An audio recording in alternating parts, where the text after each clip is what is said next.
Shahzad foundation এটা শুরু হয়েছে কামরাঙ্গীরচরবাসী এবং লালবাগবাসীর, এখানে যারা সুবিধা বঞ্চিত, এতিম, অসহায়, অনাথ, তাদের উদ্দেশ্যে। তো যারা দান করতে চায় এই প্ল্যাটফর্ম থেকে তারা সরাসরি দান করার সুযোগ পাচ্ছে, প্লাস যারা এই সুবিধা পাওয়ার যোগ্য তারা যেন পায় এইটা যেন নিশ্চিত করা হয়। এই জন্য আপনাদের কিছু করণীয় আছে, সেগুলো আশা করি আপনারা করবেন। অ্যাটলিস্ট কেউ না দিতে পারলেও যে অমুককে দেওয়া উচিত, এইটা যেন শাহজাদ ফাউন্ডেশন জানতে পারে, এই প্রত্যয় ব্যক্ত করে আমি এখন মাইক্রোফোন আমাদের সিনিয়র বড় ভাইকে দিচ্ছি। বড় ভাই আলোচনা করে দেন পরের ভাইকে দেবেন, এইভাবে চলতে থাকবে। তারপর আমার কাছে আসলে আমি সভাপতি সাহেবকে দেবো ইনশাল্লাহ। আমার নাম মোহাম্মদ কামাল হোসেন, আমি আছি জড়িত। আমরা যেন এগিয়ে আসতে। আসসালামু আলাইকুম, আমি মোহাম্মদ জাহাঙ্গীর। আমরা এখানে আসছি শাহজাদ ফাউন্ডেশনে। আমরা সবাই অনেকক্ষণ এটাকে কিভাবে এগিয়ে নেওয়া যায় সেই বিষয়ে আলোচনা করলাম। তাই আপনারা দোয়া করবেন আমরা যেন এই শাহজাদ ফাউন্ডেশনকে আমরা আরো অনেক এগিয়ে নিয়ে যেতে পারি। আপনারা সবাই দোয়া করবেন। আসসালামু আলাইকুম, আমি মোহাম্মদ কামরুল হাসান। আমি শাহজাদ ফাউন্ডেশনের সাথে জড়িত আছি। এটা একটি মানবিক প্রতিষ্ঠান, এই জন্য আমার খুব ভালো লেগেছে, তাই আমার এটার সাথে জড়িত আছি। আপনারা সবাই এর সাথে জড়িত থাকেন, যতটুকু পারেন সহযোগিতা করবেন। আমার নাম দিল মোহাম্মদ। আমরা শাহজাদ ফাউন্ডেশনের সাথে আছি। আমরা বিগত 4-5 বছর ধরে এই শাহজাদ 2020 থেকে এই পর্যন্ত আমরা শাহজাদ ফাউন্ডেশনের সাথে আছি। আমাদের সামনে সমাপনী বক্তব্যের জন্য সভাপতি সাহেব কিছু কথা বলবেন, তারপরে আমাদের উপদেষ্টা সাহেব মহোদয় কথা বলবেন। এখন আজকের অনুষ্ঠানের মাননীয় সভাপতি এবং আমাদের প্রতিষ্ঠানের সভাপতি সাহেব শাহজাদ ফাউন্ডেশনের আজকের প্রোগ্রাম বিষয়ে কথা বলবেন। আসসালামু আলাইকুম, বিসমিল্লাহির রহমানির রহিম। আমাদের একটা সংগঠন আছে শাহজাদ ফাউন্ডেশন, আমাদের প্রাণপ্রিয় সংগঠন। এটা আজ থেকে আমরা 2019 থেকে আমরা এটা চালু করছি। এখন থেকে আল্লাহর রহমতে সবাই এটা সুনাম করছে। এই পর্যন্ত আমরা আগাই নিতে সবাই সহযোগিতা চাই। সবাই কিভাবে আমাদের এই সংগঠনটা চালানো যায় এভাবে কাজ করতে হবে। সবাই যেভাবে সুন্দর হয় এটা পরামর্শ দিবেন, যেভাবে না এইভাবে কাজ করতে হয় ওইভাবে আমরা কাজ করব, জানি আমরা গরিব দুঃখের মাঝে আমরা জানি এই জিনিসটা বিতরণ করতে পারি, সুন্দরভাবে আলোচনা করে সবার মাধ্যমে আমরা জানি ইয়াটা করতে পারি। হ্যাঁ, হ্যাঁ, এটা একটা অরাজনৈতিক সংগঠন, এটা কোনো রাজনৈতিক সংগঠন না। এটা শাহজাদ ফাউন্ডেশন মানে মানুষের বিপদ আপদ, যার বিয়ে শাদী হয় না, বাচ্চার অসুস্থ, গরিব মানুষের বিয়ে শাদী, এগুলো আমরা দেখাশোনা করি। তো ইনশাল্লাহ আপনাদের সহযোগিতায় আমরা এগুলা আগামীতেও চালিয়ে যাব। আর যেভাবে আপনার সুন্দর হয় সবাই আমাদেরকে পরামর্শ দিবেন, যেন আমরা ওই মতন কাজ করতে পারি। এই বলে আমার বক্তব্য শেষ করলাম। সবাই ভালো থাকবেন, ধন্যবাদ।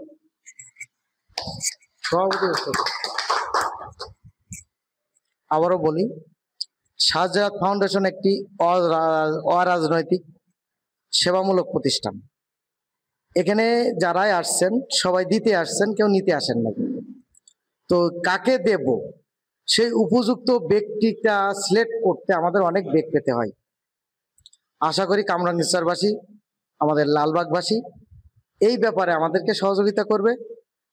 কার বেসিক নিডস রয়েছে, কাকে চিকিৎসা করাতে হবে, কার মাদ্রাসায় ভর্তি করতে হবে, কাকে স্কুলে ভর্তি করতে হবে, কে এতিম অনাথ, কোন বৃদ্ধার বাড়িতে চাউল নাই, কাকে মেডিকেলে নিতে হবে, এই বিষয়গুলো যদি আপনাকে অ্যাকুরেট ভাবে আমাদেরকে জানানোর প্রয়োজন আছে। আমরা জানবো কোথা থেকে, তার জন্য এই রুমটা নেওয়া। আমরা এখান থেকে সন্ধ্যার পরে অ্যাভেলেবেল থাকব। তো সবশেষে শাহজাদ ফাউন্ডেশন কর্তৃক আমাদের আরো একটা প্রতিষ্ঠান এখানে পরিচালনা হবে, যে প্রতিষ্ঠানটা দ্বারা শাহজাদ ফাউন্ডেশনকে আমি এখানে রান করার জন্য সবাইকে ডেকেছিলাম। বিষয়টা হচ্ছে প্রবাসীদের বন্ধু নামে আমি একটা পেজ চালাই বা ইউটিউব চ্যানেল বলতে পারেন, সেটা খুলেছি 1 সপ্তাহ হলো। সেটাও খুলেছি শাহজালাল ফাউন্ডেশনের মিটিং থেকে অনুমতি নিয়ে। আমি একটা চাকরি করি ছোটখাটো, সেখানে কিছু রিসোর্স আছে, কিছু সমস্যা আছে, কিছু সুবিধা আছে, সরকারের কিছু অ্যাডভান্টেজ আছে। সরকার দেশের জন্য কিছু করতে চায়, জনগণের জন্য কিছু করতে চায়, কিন্তু যথাযথ প্রচারের অভাবে বা আমাদের নলেজের অভাবে আমরা সেটা নিতে পারি না। যেহেতু আমি সরকারি একটা দায়িত্বে আছি, তাই মনে করলাম অ্যাটলিস্ট আমি যেখানে বসবাস করি আমার অবসর টাইমে এই কথাগুলো যদি আমার অত্র এলাকার লোকজনকে বুঝাইতে পারি, জানাইতে পারি যে প্রতারণাটা বিদেশ যাওয়ার ক্ষেত্রে হয়, অ্যাটলিস্ট আমার এলাকার লোকজন যেন না হয়। আমি চেষ্টা করি, যদি কখনো আমার প্রতিষ্ঠানে দেখি যে লালবাগের বা কামরাঙ্গীরচরের কেউ গেছে, আমি জিজ্ঞেস করি যে ভাই আপনি কোথায় থাকেন। কিন্তু এটা করতে পারি না, কারণ বাংলাদেশের সবাই আমার সিরিয়াল ব্রেক করে যে আগে দেবো এরকম আমি এটা করি না। সেবাটা আমি সিরিয়ালেই দিই, তাই যেই হোক না কেন, লালবাগের হোক বা আমার আপন ভাই গেলেও এটাই হবে, এবং সেটাই করেছি এর আগে। আমার ছোট মামা, আপন মামা উনি গেছিলেন, ওনাকেও লাইনে দাঁড়াইতে হয়েছে, অ্যাডভান্টেজ পাইনি। ফিঙ্গার দিয়ে আমার পাশেই বসছিলেন, কিন্তু ফিঙ্গারের সময় তাকে লাইনে যেতে হয়েছে। তো যাই হোক, সেটা বলতেছি না এখানে। তো আমি চাইছি যে বিষয়গুলো সরকার বিদেশে যাওয়ার ক্ষেত্রে যে সহজ যে মাধ্যম তৈরি করেছে, আমরা না সেটা ব্যবহার করি। 3 দিনের একটা ট্রেনিং, যেটা প্রতিটা জেলায় সরকার ব্যবস্থা করেছে। আপনার দৌড়গোড়া ইভেন কি কিছু কিছু উপজেলা বা ইউনিয়ন পর্যায়ে এই ট্রেনিং এর ব্যবস্থা করেছে, তারপরে আমরা ট্রেনিং এ আগ্রহী না। তো আপনারা সবাই যারা বিদেশে যাওয়ার ক্ষেত্রে তাদেরকে একটু বলবেন এই ট্রেনিং এর ব্যাপারটা নিয়ে যেন কেউ কনসিডার না করে। এখানে বিদেশে যাওয়ার ক্ষেত্রে কি কি করণীয়, কি কি করতে হয়, এই বিষয়গুলো আলোচনা হয়। পাশাপাশি আমাদের লালবাগ এবং কামরাঙ্গীরচরে যারা আছেন তারা যদি কষ্ট করে বৃহত্তর লালবাগ ধরলে সেক্ষেত্রে হাজারীবাগও চলে আসে, বা আরো বিস্তৃত এরিয়া যে ইরাই আসবে তা না, আরো যে কেউ আসতে পারেন এখানে। এখানে আমি যে সেবাটা দিই সেটা সম্পূর্ণ ফ্রি, এর জন্য কোনো টাকা পয়সা কোনো কিছু আপনাদেরকে দিতে হবে না। আমি প্রতিদিন আপনার রাত 8টা থেকে 8:30, এটা আমি পরবর্তী একটা ভিডিওতে আগামী সপ্তাহ থেকে আমি পারফেক্টলি টাইমটা বলে দেব। এখন পর্যন্ত 8টা থেকে চলতেছে, কিন্তু হয়তো বা আমাদের সূর্যাস্ত ইত্যাদির উপর ভিত্তি করে এটা আকপাস হতে পারে, কিন্তু যখন যেটা হবে আমি জানাই দিব। 8টা থেকে 8:30 পর্যন্ত, যেহেতু এটা প্রাথমিক অবস্থা এই জন্য 8টা থেকে 8:45 পর্যন্ত ধরে রাখছে, কারণ 2-5 মিনিট এদিক ওদিক হয়ে যাচ্ছে। তো নেক্সট টাইম এক্সাক্ট টাইমে হবে। তো 8টা থেকে 8:45 পর্যন্ত যারা ফ্রি আছেন, বা যদি আপনারা আমাকে পরামর্শ দেন, এটা 9টা থেকে শুরু করলেও সমস্যা নেই, কারণ আমি এখানে 8টা থেকে 10:30 পর্যন্ত অ্যাভেলেবেল আছি 2.5 ঘন্টার জন্য। তো এর ভিতরে আমার কাজই আছে আপনাদের পরামর্শ দেওয়া। যদি কারোর বিদেশ যাওয়া সংক্রান্ত কোনো জানার থাকে, কেউ কিছু জানতে চান, কেউ 5 লাখ টাকায় কোনো দেশে যাচ্ছেন, আশা করি আমার সাথে কথা বললে আপনি ওই যাওয়াটা ওই দেশেই যাবেন, ওই এজেন্সির মাধ্যমে যাবেন, কিন্তু আপনি যাচ্ছেন 3-4 হাত বদলে এজেন্সি পর্যন্ত। আমি এজেন্সির অ্যাড্রেসটা আপনাকে দিয়ে দিব, আপনি সেখানে সরাসরি যাবেন। অ্যাটলিস্ট 50,000 থেকে 1 লাখ টাকা কমে যেতে পারবেন। আমি কিন্তু কাউকে পাঠাবো না, আপনি যাবেন, পরামর্শ নেবেন, যেতে গেলে কি কি করণীয়, কোন কাজটা কোথা থেকে করতে হয়, কোনো দালালের খপ্পরের জন্য না পড়েন, সেই পরামর্শ দেব। আপনার ভিসা পাইছেন, আনন্দে উৎফুল্ল হবেন না, আমার কাছে একটু কষ্ট করে আসবেন, ভিসাটা যাচাই বাছাই করবেন, লেনদেনটা কিভাবে করবেন, ক্যাশ টাকা দেবেন না, কি বৃত্তান্ত, এই ব্যাপারগুলো, যে কত টাকা দিবেন, কোন দেশে কখন কত টাকা দিতে হয়, আগে কত টাকা দিতে হয়, কোন কোন অবস্থানে কত টাকা দেবেন, কার মাধ্যম দিয়ে দেবেন। যেমন আমরা সবাই ব্যাংকিং চ্যানেলের মাধ্যম দিয়ে, তার ভিতরে আমি আসলে পারমিশন নিইনি, শুরু করে দিচ্ছি। আমার একটা ভিডিও লাগে, তো ওটা কিন্তু একটু কাটিয়ে নেবেন, আমি 2টা মিনিট জাস্ট কথা বলবো, তারপর শেষ করে দেবো। আপনারা যখন বিদেশ যাবেন, বর্তমানে কানাডা, অস্ট্রেলিয়া সহ ইউরোপের বিভিন্ন দেশে আমরা দেখি অনলাইনে বিভিন্ন লোভনীয় বিজ্ঞাপন দিচ্ছে, 5 লাখ 7 লাখ টাকায় কানাডা, অস্ট্রেলিয়া পাঠাই দিচ্ছে। তো আপনারা কি করেন, এই লোভে পা দেন, অ্যাপ্লাই করেন। কিন্তু এর ফলে কি হচ্ছে, আপনার স্বপ্নের বিদেশ কপালে জুটতেছে না। এই কারণে এনারা অনলাইনে অ্যাপ্লিকেশন করানোর পরে বিকাশের মাধ্যমে টাকা নিচ্ছে, নিয়ে আপনাকে ব্লক দিয়ে দিচ্ছে, আপনার টাকাটা শেষ। আমি বলবো যে কোনো অফার পাবেন আলহামদুলিল্লাহ নিবেন, কিন্তু টাকা দেওয়ার আগে 7বার ভাববেন সেটা সঠিক না ফেক। প্রয়োজনে আমার এখানে আসবেন, অ্যানালাইজ করবেন, যাচাই বাছাই করবেন। আপনি টাকাটা দিয়েন, বিকাশে না দিয়ে উনার ব্যাংক অ্যাকাউন্টে দেবেন। উনাকে বলবেন আমার সামনে আসেন সরেজমিন, আপনার কোন কি, আপনার আরএল কি, কোথায় থেকে টাকা নেবেন সেই সামনাসামনি বসে দেবেন ক্যাশ দিতে হলে, অথবা তার ব্যাংক অ্যাকাউন্টে দেবেন। কিন্তু তাকে না দেখে, তার অফিস না দেখে এই টাকা লেনদেন করবেন না। তার আরএল আছে কিনা, যদি আরএল থাকে এটা সরকারিভাবে তার একটা লাইসেন্স করা, রিক্রুটিং এজেন্সি হলে তার একটা আরএল হবে। বিদেশে লোক পাঠাইতে গেলে তার অর্থ অথবা তার সে ভাই মাধ্যম হোক, তার আরএল থাকতে হবে।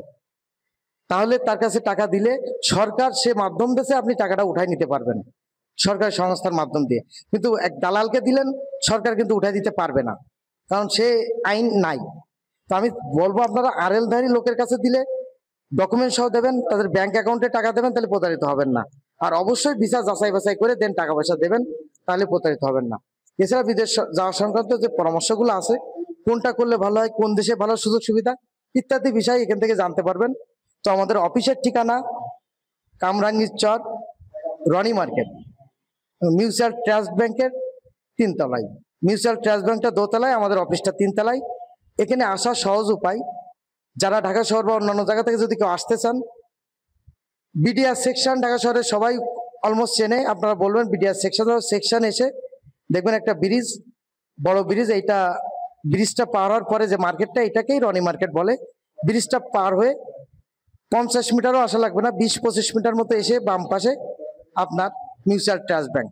এখানে আমাদের একই প্রতিষ্ঠানে শাহজালাল ফাউন্ডেশন এবং পরিচালনা হয়, এবং শাহজালাল ফাউন্ডেশন কর্তৃকই আপনার হলো প্রবাসীদের বন্ধু এই কার্যক্রমটাও পরিচালনা হচ্ছে, মূলত প্রবাসী ভাই বোনদের সহযোগিতার জন্য, তারা সঠিক তথ্য দেওয়ার জন্য। এটাও একটা অলাভজনক প্রতিষ্ঠান। এই প্রতিষ্ঠানটা সামাজিক দায়বদ্ধতা থেকে আমরা সবাই পরিচালনা করার চেষ্টা করতেছি। সবাই আমাদের জন্য দোয়া করবেন। আল্লাহ হাফেজ। এখন আপনাদের সামনে মূল্যবান দু একটা কথা বলবেন আজকে আমাদের উপদেষ্টা মহোদয়, এবং উপদেষ্টা মহোদয় কথা বলার পরে আমাদের প্রোগ্রামটা আজকের মতো এখানে সমাপ্ত হবে। বিসমিল্লাহির রহমানির রহিম। আমি মোহাম্মদ আরিফুল ইসলাম। আজকের এই সবাই উপস্থিত হতে পেরে আমি নিজেকে ধন্য মনে করতেছি। আপনারা সবাই সুন্দর একটা প্রতিষ্ঠান গড়ে উঠেছেন, সাজ্জাদ হাত ফাউন্ডেশন। এটা সম্পূর্ণ অরাজনৈতিক, সেবামূলক এবং অলাভজনক একটা প্রতিষ্ঠান। এর কাজ হচ্ছে দুস্থ মানবতার সেবায় কাজ করা। এটা শুনে আমারও খুব ভালো লাগছে। আপনাদের সাথে এর অংশগ্রহণ বা এর অংশীদার হিসেবে বা সদস্য হিসেবে থাকতে পেরে নিজেকে গর্বিত মনে করতেছি। আর এইটা কামরাঙ্গীর চর বা এই চরের আশপাশে এখন পরিচালিত হচ্ছে সেই 19 সাল থেকে। আমি আশা করি হয়তো ভবিষ্যতে আরো বিস্তৃত আকারে এটা পরিচালিত হবে, এবং শুধু এইখানে না, সারা দেশে এর একটা নাম থাকবে, সুনাম হবে। সুনামের সাথে সঠিকভাবে সঠিক পথে থেকে কাজটা করবে, এই আশাবাদ ব্যক্ত করছি। আর আমাদের আরেকটা বড় বিষয় সেটা জানলাম, এটা হচ্ছে বিদেশগামী যারা আছে তাদের হচ্ছে প্রবাসীর বন্ধু। এইটা একটা খুবই গুরুত্বপূর্ণ বিষয় আমাদের মতো দেশের জন্য। আমাদের দেশের যে অর্থনৈতিক চালিকা শক্তি, সেটা মূলত নির্ভর করে আমাদের হচ্ছে ফরেন কারেন্সির উপরে বা ফরেন রেমিটেন্সের উপরে। আর এই ফরেন রেমিটেন্সটা আসেই হচ্ছে আমাদের দেশের এই খেটে খাওয়া মানুষ যারা বিদেশে যায় তাদের মাধ্যমে। এইখানে আমরা প্রায়ই দেখি প্রতারণার কথাগুলো পত্রপত্রিকা, টেলিভিশন, বিভিন্ন মাধ্যমে জানতে পারি। যদি এইখানে এসে পরামর্শ নিয়ে আমাদের দেশের মানুষ যায়, তাহলে তারা উপকৃত হবে, প্রতারণার হাত থেকে রক্ষা পাবে। এর জন্য এই প্রতিষ্ঠানটা খুবই একটা ভালো কাজ করতেছে। আপনারা সবাই পাশে থেকে সহযোগিতা করবেন এবং সহযোগিতা নেবেন এবং সহযোগিতা করবেন, এই আশাবাদ ব্যক্ত করছি।